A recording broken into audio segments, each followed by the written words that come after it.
One man's trash is another man's treasure. That's what my mum always said. Every Tuesday and Friday when she'd take me with her to go yard sailing, as she put it. Every summer, in my younger years. I must admit, it was kind of interesting seeing what other people had for sale. I got some really cool toys back then. G.I. Joes, Legos. I even found a complete Rockin' Sockin' Robots game one time. I still have it upstairs in my closet. I used to love that game. Anyway, my mum used to find some nice stuff too.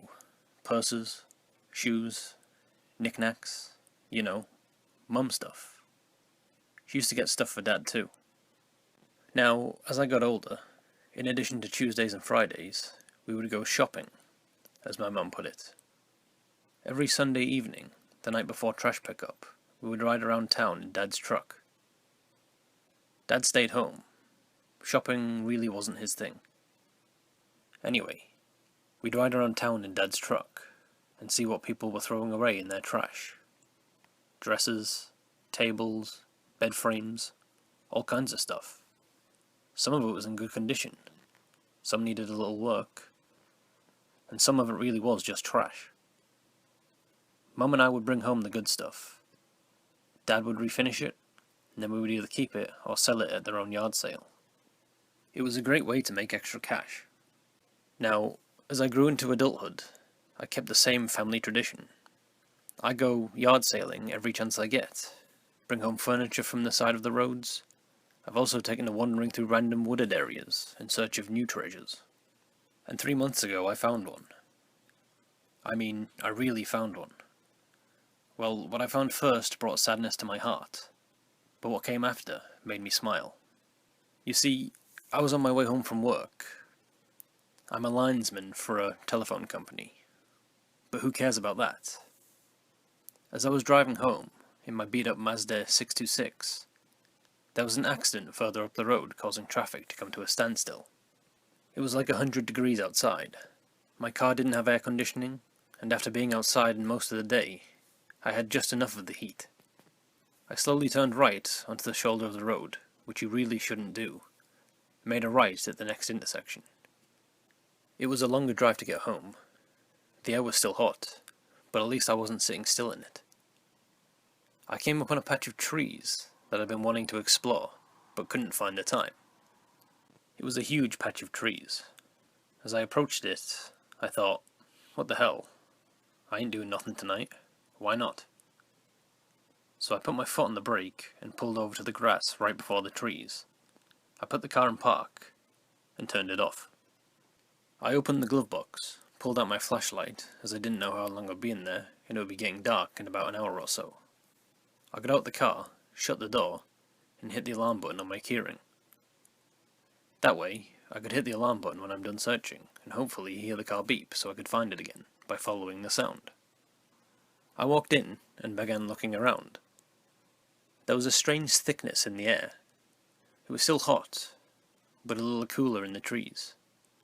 I walked around for about a half hour, finding only an old John Deere hat, an old leather shoe, and a broken pair of sunglasses. The sun was starting to descend at this point, so I flipped on my flashlight and continued looking around. I walked around for about another 20 minutes, finding absolutely nothing. I was just about ready to give up when I heard a noise to my right. I quickly turned in that direction. For a split second, I could have sworn I saw someone standing by a tree. I blinked my eyes, and the figure was gone. Then I saw it. I didn't know what it was at first. I just knew it was big. I held the light on it as I walked up to it. Oh my god, it's a car, I thought. How did it even get here?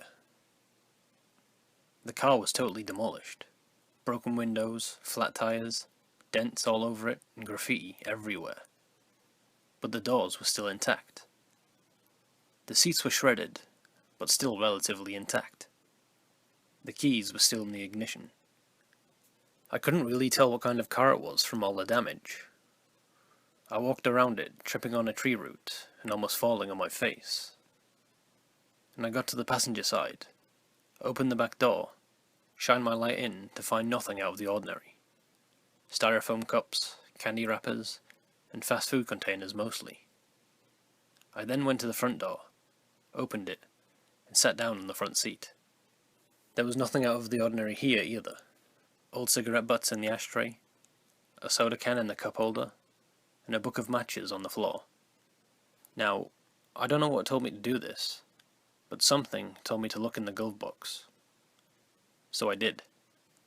I opened it up. The door fell to the floor, along with a few old napkins, some ketchup packets, and a cassette tape with the words "Play Me" on it, inside a clear plastic cassette case.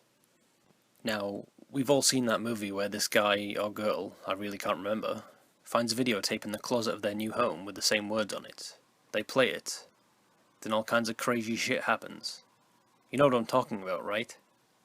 Anyway, I'm not gonna lie, I thought about just leaving it there, because that movie totally freaked me out. But this was the most mysterious and coolest thing I had ever found. Fuck it, I'm taking it, I thought. I got an old boombox somewhere in the garage that can play this thing. So I took it, put it in my pocket, got out the car, shut the door, hit the alarm button on my keys, heard the car beep about 20 feet to my left, walked to my car, and drove home. I found the old boombox and listened to the tape. I couldn't believe what I heard. I took the liberty of transcribing the tape word for word. It took me about half hour to do so. So here it is. Sometimes in life, you just get tired of being who you are, being what you are. So you change it. I mean, if you don't like your job, you just get a new one, right? If you don't particularly like a certain thing about yourself, you change it, right? Well, that's what I did. I struggled for the first year or so. Temptation lied in wait around every corner. But I did it. I finally put my past behind me. Or so I thought.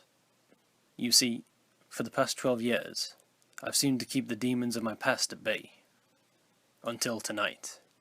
What happened tonight brought everything back to the surface. Now, before I get started, let me tell you a little about myself. My name is York. In case you didn't know, York is an old Irish name. My grandmother and grandfather, on my father's side, were born in Ireland. I don't know anything about my other set of grandparents. Now, shortly after their marriage, my grandparents moved here, to the USA. Most likely, it was my grandfather's decision. My grandmother probably had no say in the matter. Marriages were much different back then. Anyway, my grandfather got an apprenticeship position with a watchmaker here. He then took the knowledge that he learned over the years, I assume, and opened up his own shop. Soon after doing so, it was announced that my grandmother was with child. My father was born 9 months later. At the age of 19, my father married a woman, 2 years his senior, named Emily. The marriage only lasted a couple of years, 5 to be exact, citing unreconcilable differences as the cause for divorce. In that 5-year span of time, my mother and father only produced one thing that is noteworthy. Me. After the divorce, I apparently went to live with my father when I was 3, and from then, I discovered through research, I was shipped off to the Bramington School for Boys soon after, citing uncontrollable outbursts and behavioural problems as the reason why. I can hardly remember anything about my mother or father. After my mother practically abandoned me, and my father stuck me in that god-awful place, I have no desire to want to know either of them.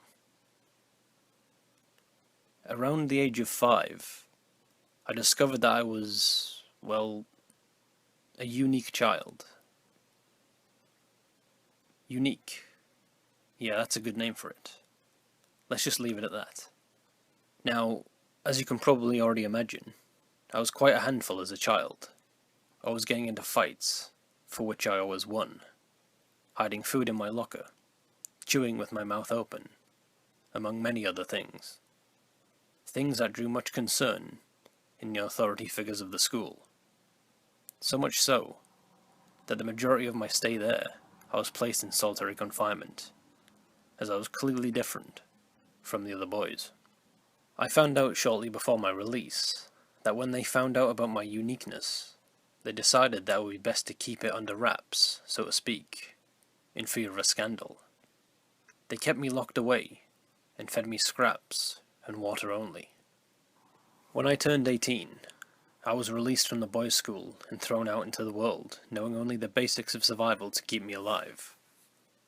My behavior pattern continued to get worse, and I was arrested many times for many different offenses. The last time I was in jail, I met a man who once went through what I thought I was going through, only a little bit different. He taught me how to control my impulses and turn them into positive things instead of negative ones. He completely changed my life. When I got out of jail, my impulses were still strong. Now, I must admit I fell off the wagon a few times in the beginning, but pulled myself together and became the person I am now. Or at least was. I got a job in a little diner-type restaurant as a busboy when I was 23. It didn't pay much, but it paid enough where I could rent a room at a local flophouse just down the street from the restaurant. That's where I met my wife. At the diner, not the flophouse. Anyway, I was clearing one of the tables, putting the dishes and such into a large grey tote. I was the only busboy there that night. The other guy called out, so I was trying to hurry. When I finished wiping the table, I grabbed the tote, turned around quickly, and ran directly into her, causing her to scream and fall back against the table, and causing me to drop the tote, breaking all the dishes and glasses. "Oh God, are you alright?" I asked her nervously and concerned. She then looked at me with the most beautiful ocean blue eyes that I'd ever seen. "I'm fine," she said. "You just startled me." "I'm so sorry," I responded, picking up the tote. "My boss is going to kill me," I said, as 3 other girls walked by, giggling. "Janice, you coming or what?" one of them said. "I'll be right there," she responded, smiled, waved, and mouthed bye to me. She then went to join her friends at the table. As if I wasn't embarrassed enough, I had to walk past their table to get to the kitchen area, so I could drop off my tote.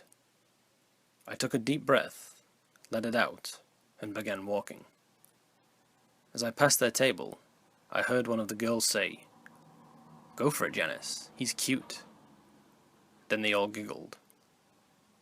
I walked back into the kitchen area and told my boss what happened. She just laughed and told me that we had plenty more in storage. I smiled and went back to work. About 45 minutes later, I was clearing another table when Janice came walking up to me. "Hi, I'm Janice," she smiled. "Here's my number, call me," and handed me a folded piece of napkin. "I'm York," I responded.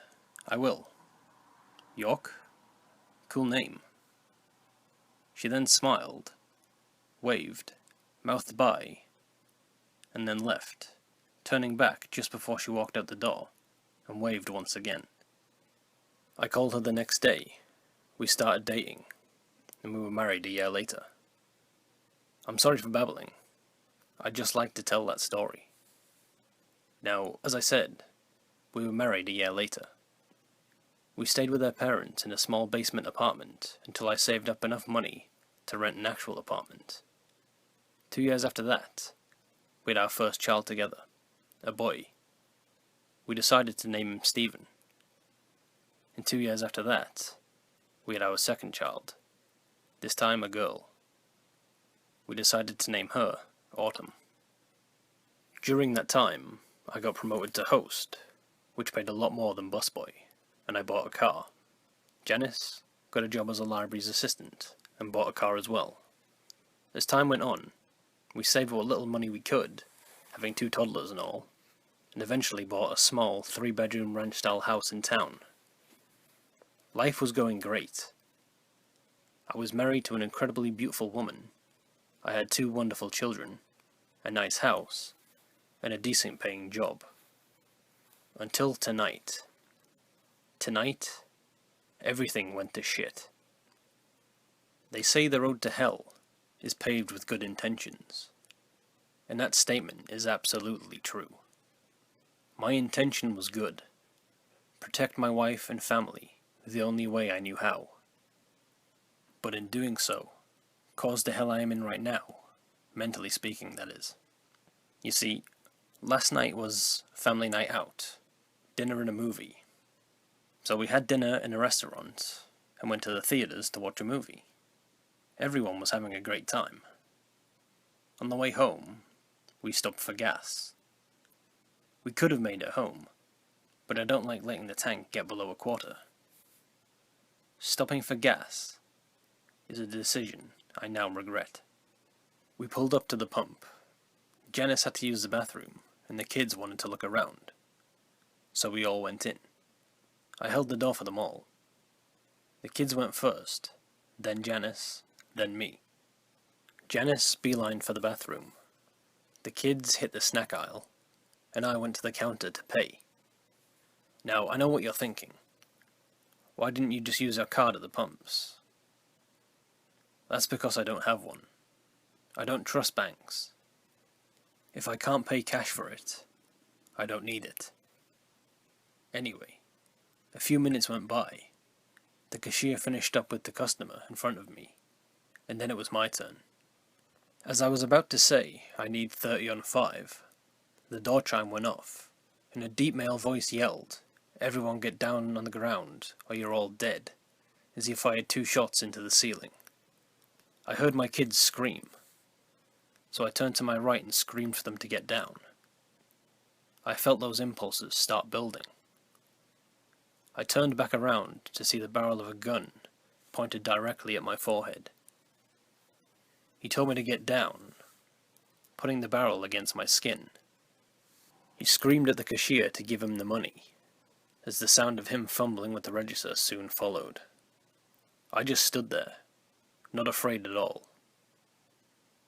"I'm not going to ask," he began to say. In mid-sentence, I heard Janice scream from the back of the store. The guy then turned the gun away from me and pointed it at Janice. "Get over here, bitch," he screamed, as he began walking towards her, gun raised and tilted. Now, it's one thing to put a gun in my face. It's a whole different ballgame when you threaten my wife with one.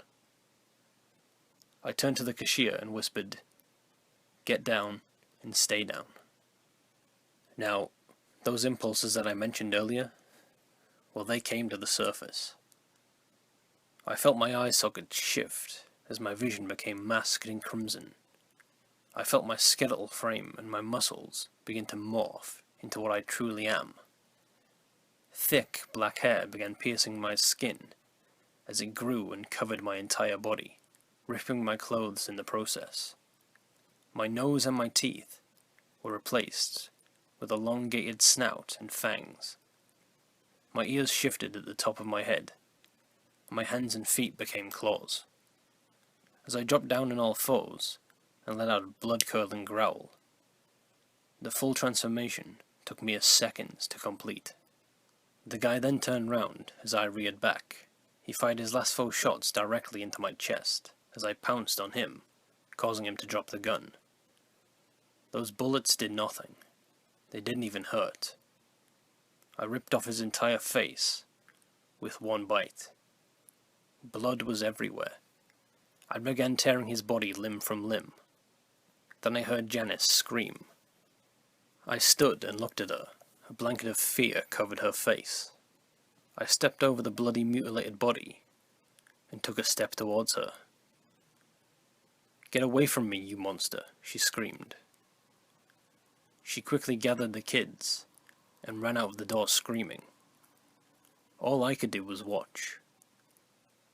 Before they left, I saw my children, look at me with fear in their eyes. I would never hurt my children or my wife, ever.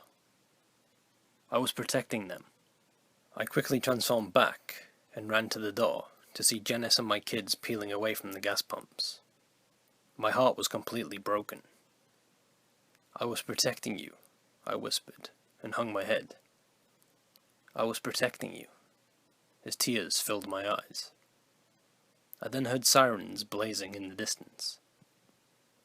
I looked up to see the cashier standing behind the counter. He pointed towards the back. "Rear exit, go," he said, as the sirens got louder. I ran out of the door, and ran the whole 10 miles back to our house, hoping to find Janice and the kids there. But they were not. All of her clothes, and all of the kids' clothes, were gone. Our wedding picture that hung on the wall in the living room was smashed to pieces on the floor. A little piece of me died when I saw that. I fell to my knees, and cried for what felt like hours. I proceeded to get up and walk to our bedroom. I went over to my dresser and pulled out the only thing my mother ever gave me. A small black box. I remembered when she gave it to me, outside of the courthouse. She said, "You'll know when you have to use this." She ruffled my hair, and then she walked off. That was the last time I saw her. I didn't understand then, but I understand now. You see, inside that box, there is a silver bullet. I kept it all these years. I took the bullet out of the box, grabbed the gun that was sitting next to the box, opened the cylinder, loaded the bullet into it, closed it, and then spun it. I then walked to my car, gun in hand, and drove somewhere. I don't even know where I'm at. Somewhere in a bunch of trees. This gun weighs heavy in my hand. I know what I have to do now. I can't live with the thought of my one true love, thinking I'm a monster. I can't live with the memory of the fear that covered my beautiful children's faces. I'm going to find a nice comfortable spot, facing the east. Wait for the sun to rise. Janice always liked to watch the sunrise. Then put this bullet to use. Whoever finds this car can have it. I've already signed the title. I'm recording this on a handheld tape recorder that I'm going to throw out the window when I'm done, in hopes that whoever finds this tape will share my story with as many people as possible. Maybe Janice will hear it, or Stephen, or Autumn, and know that I was only trying to protect them. I'm sorry. I'm so very sorry. I love you, Janice. I love you, Stephen. And I love you, Autumn. Goodbye. That's where the tape ends. Now, I'm not ashamed to admit, the first time I heard it, I cried. I called a buddy of mine, whose father owns a towing service and an auto repair shop. I had him tow the car to their shop. I took 2 old boards that I had laying around the yard and made a cross, painted it white, wrote York on it, and put it in the ground where I found the car after it was towed. I don't know exactly where he died, so I did the best I could. I also found a smashed handheld tape recorder about 20 feet from where the car was. I kept it and put it in the glove box. I did a little research, and come to find out, there was a suicide that happened in those woods back in 2003. Police reports stated that a victim's name was York O'Brien, identified by the driver's license in his wallet. Now, I sunk every bit of money I had into restoring the car, and come to find out, that massive heap of junk was actually a 1967 Ford Mustang hardtop, my dream car. It took them 2 months to completely restore it. I had it painted candy apple red with flames on the side, like I always wanted. I also got a vanity plate from the DMV that simply says, Faux York, on it. My buddy's father gave me a discount, since I let him use the before and after picture in his sales flyers. I've been driving it around for about a month now. I donated my Mazda to the local Salvation Army. Now, during those 2 months that they were fixing it up, I shared this story everywhere, and let everyone I possibly could listen to the tape, like York had asked. If you can hear me wherever you are, I believe you, York. You know, sometimes when I'm riding around, I swear, out of the corner of my eye, I see someone sitting in the passenger seat that looks exactly like the figure I saw in the woods when I found the car. But when I turn my head, they're gone. I can't help but to think that it's York. Now, I still go yard sailing. I still pick up furniture from the side of the road, and it makes me happy doing so.